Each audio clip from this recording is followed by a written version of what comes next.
ओम नमः शिवाय। हर हर महादेव। फ्रेंड्स, कैसे हैं आप सब? मेरे लड्डू गोपाल चैनल में आप सबका स्वागत है। फ्रेंड्स, आज मैं आप सबके साथ शेयर करूंगी हरियाली तीज की पूजा की चौकी कब और कैसे उठाएंगे, विसर्जन कैसे करेंगे फ्रेंड्स, और पूजा में चढ़ाए गए सामग्री का क्या करना है, पूजा की चौकी कब उठानी है।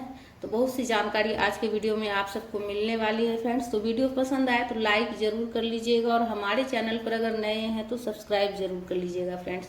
तो देखिए, सबसे पहले जान लीजिए कि पूजा की चौकी उठानी कैसी है। तो देखिए, सबसे पहले जिस दिन पूजा की चौकी उठाएंगे, सबसे पहले क्षमा याचना कर लेंगे भोलेनाथ से, माता पार्वती से, गणेश जी से। उसके बाद आप प्रार्थना कीजिएगा उससे कि हे प्रभु, आप हमेशा सूक्ष्म रूप में हमारे साथ रहना प्रभु। इस तरह से प्रार्थना करते हुए सबसे पहले कलश को हिलाना है हल्का से।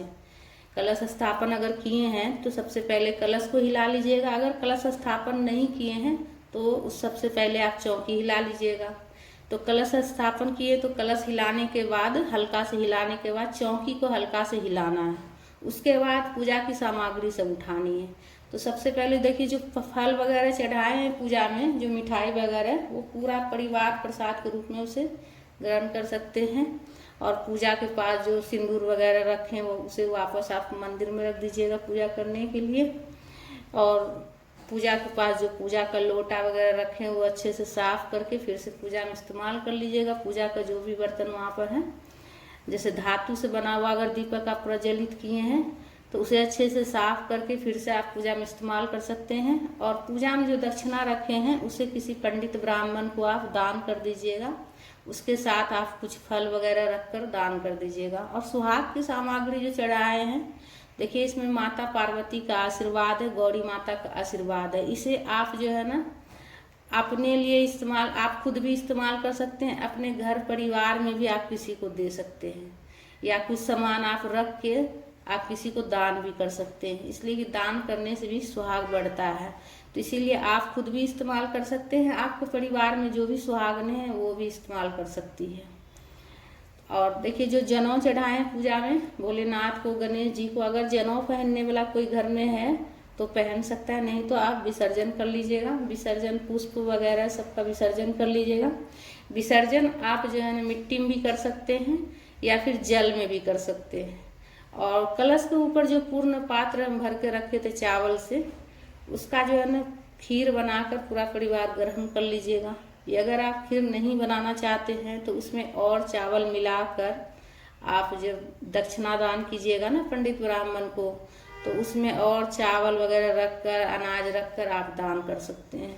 और कलश में जो 5 चीज़ें डाले थे, गांठ वाली हल्दी, सुपारी, सिक्का, पुष्प, अक्षत, ये सारी चीज़ जो है ना, मतलब जो 3 चीज़ जो है, गांठ वाली हल्दी, सुपारी, सिक्का, इसे आप फिर से आप जो है ना पूजा के पास रख लीजिएगा। और फिर से आप इसे धोकर आप इस्तेमाल कर सकते हैं। नहीं तो अगर आप विसर्जन करना चाहें तो आप विसर्जन कर सकते हैं, नहीं तो आप दोबारा भी आप इसका इस्तेमाल कर सकते हैं फ्रेंड्स।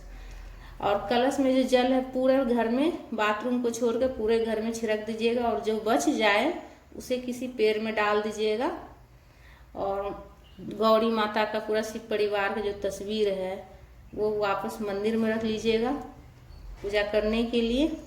और जो पार्थिव शिव परिवार बनाए हैं, मिट्टी का पार्थिव का जो शिव परिवार बनाए हैं, मिट्टी का शिव परिवार जो हम बनाए हैं, उनका विसर्जन हम जल में कर देंगे। तो देखिए, एक बड़ा सा पात्र ले लीजिएगा, उसमें थोड़ा सा सबसे पहले गंगा जल डालकर स्वच्छ जल से भर दीजिएगा और उसी में विसर्जन कर लीजिएगा। विसर्जन करने के बाद जो है ना, जब ये पूरी तरह से पानी में घुल जाएगा तो आप तुलसी के पेड़ को छोड़कर आप किसी भी पेड़ में डाल सकते हैं। तो देखिए, पूजा की चौकी किस दिन उठानी है आपको।